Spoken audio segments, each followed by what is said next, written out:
Europe 1, 15h, 16h, de quoi j'ai l'air? de quoi j'ai l'air? Nico Saliegas. Francis Huster, vous êtes éclectique. On peut passer aisément de Chopin à Elvis Presley, à Céline Dion.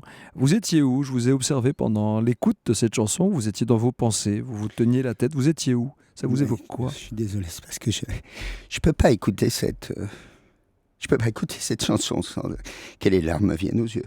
Pour deux raisons. D'abord parce que la première fois que j'ai été voir le Titanic, ça existait encore, c'était au Kino Panorama. Et j'ai voulu faire un plaisir à maman. Ma mère qui était ouvrière dans un atelier de couture, qui avait fait la guerre, la résistance, De Gaulle c'était son dieu, elle mettait des bombes sur les trains et tout, bon.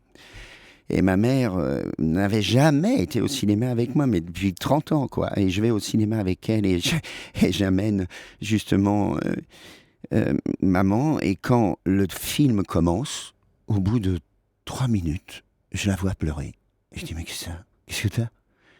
Et elle me dit, bon, le film se passe et à la fin du film, elle m'avoue qu'en fait, son père et sa mère, donc mon grand-père et ma grand-mère était russe, mon grand-père était polonais, ils étaient en Russie et ils étaient partis parce qu'ils étaient à cause des poursuites racistes des tsars contre les juifs, qui avaient la croix, l'étoile de David sur leur passeport. C'est pas Hitler qui a inventé ça. Et alors ils ont foutu le camp après en Allemagne et puis finalement ils ont été obligés de foutre le camp en France et mon grand-père, pour remercier la France, s'était engagé pendant la guerre 14-18. Il a eu la Légion d'honneur, d'ailleurs. Et à la fin de la guerre, ils sont donc restés en France. Puis finalement, mon grand-père il est mort à Auschwitz, les Allemands, les nazis. Mais ma mère m'a avoué qu'en fait, mon grand-père avait pris un billet pour monter sur le Titanic.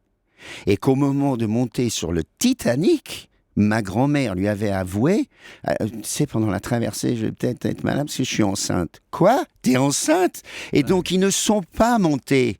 Et la raison pour laquelle j'ai jamais su que ma mère était en fait née en 1912, c'est qu'elle a toujours menti, ma grand-mère, après, dans ses déclarations de carte d'identité. Et donc, elle a fait croire que ma mère était née après la guerre 14-18. Et c'est incroyable. Donc, à chaque fois que j'écoute cette chanson, bon, et puis la deuxième raison, qui est, elle, heureusement, beaucoup plus drôle, c'est tout simplement parce que je trouve que il y a quelque chose dans l'affaire du Titanic de magique pour nous. C'est un peu notre Bible des temps modernes, c'est-à-dire que on croit que ce navire est invincible, on croit que et parce qu'il a voulu battre le record de la traversée, il a pris une route de fou qui l'a amené aux icebergs. Eh bien, c'est exactement ce qu'a fait notre société, c'est-à-dire que dans les années 80, 90, 2000, on a cru qu'on était invincible, on a cru que le 21e siècle était... Et on a été directement contre les icebergs.